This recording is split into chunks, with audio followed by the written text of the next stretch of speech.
Hello, I'm Joseph Kirkpatrick, and I have a private practice in Atlanta, actually in Roswell, Georgia, outside of Atlanta, called Addiction and Trauma Recovery Atlanta. I'm here today to talk a little bit about a blog article that I've recently published entitled Addiction in the Family: Why All the Hate and Anger.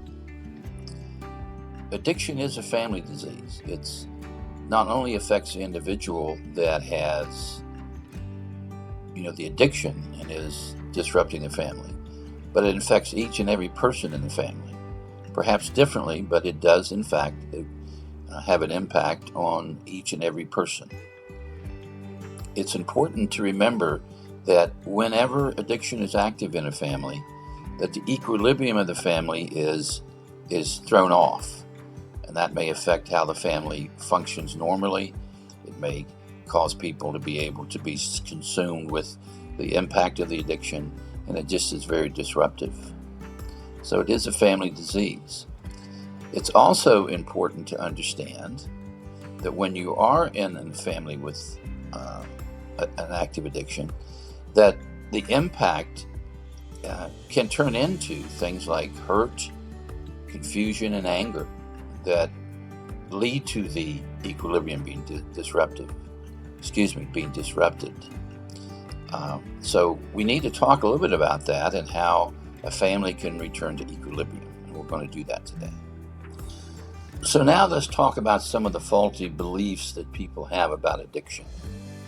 One of them is that they believe that addicts cannot change. And this particular belief is grounded in the fact that people go into recovery and then they relapse, they go into recovery, they relapse, and so they continue this pattern. And the family members feel hopeless and as if there's absolutely nothing that's going to change this person. Well, this is not true in the sense that recovery is possible. There are things that you can do in a family, particularly in an intervention if you've tried many, many times, that can allow things to be hopeful. Another faulty belief is that it's a moral failing of the individual that continues to try to stop the addiction and then relapses and continues that pattern. It's not a moral failing because it's an actual disease that has genetic components to it. And that simply means that people have a genome that become addicted that causes their body to miss chemicals, enzymes that can actually let them not crave another drink. So it's a disease similar to diabetes in the sense that it's genetic. And this then leads to the understanding that since it is a disease, there's probably a treatment for it. And there is a treatment for it. There's even a method that can be used to motivate a person to go to treatment and to understand that it is a disease and they're not a failure. Let's talk about how these patterns really do affect the family a little more. The patterns I mentioned a moment ago actually do determine the patterns that I described do determine how the family functions.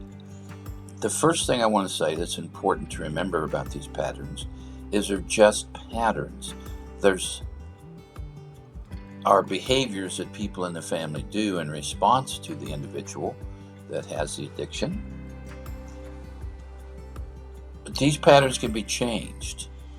Sometimes the patterns do get so intense and prolonged that family relationships are so affected that they can't be repaired. And most times when people consult with me, there's still hope. And that's the important thing to remember. When individuals in the family seek therapy individually or encourage the person that has the addiction to go to treatment, that's when the hope begins. In the field of addiction, we have discovered, using the best research that we have, not only on the brain, but on what particular counseling techniques impact the most in helping families to recover and get the person into treatment.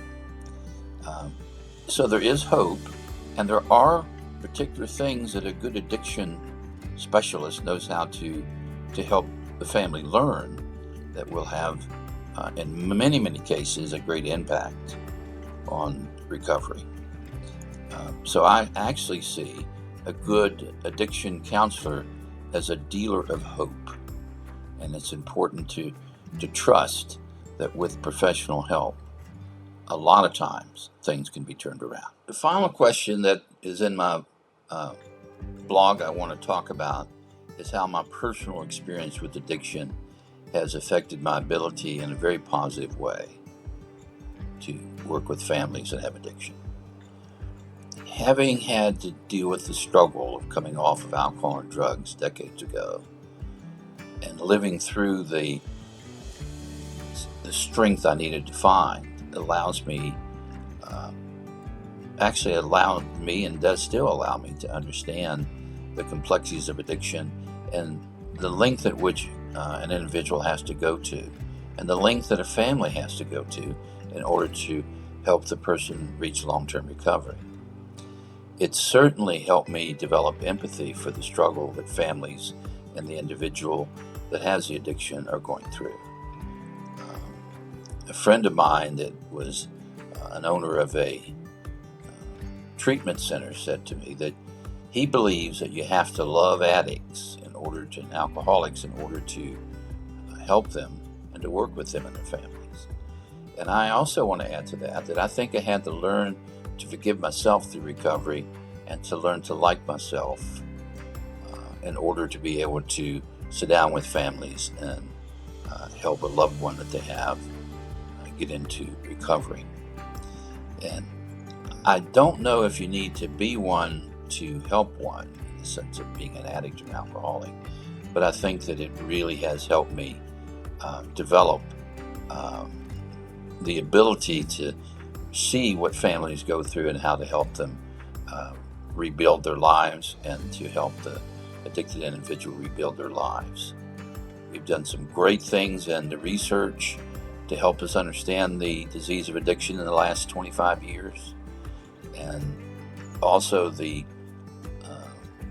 concepts such as sober support and sober companions, as well as the well-developed treatment programs that now exist, all contribute to that hope that I spoke of earlier in the sense that people can restore their lives. I hope you've enjoyed today's video. I look forward to those of you that want to consult with me, to give me a call. You can find me on my personal website, doctorjfk.com. You can also contact me at 678-316-3991. And for those individuals watching this that are professionals and would like to ask me further questions, please feel free to contact me.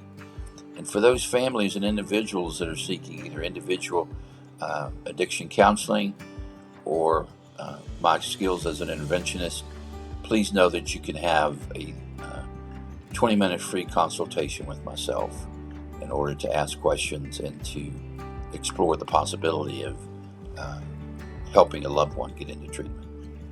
I hope you all have a wonderful day. I look forward to talking to you again on another video that will be coming out soon.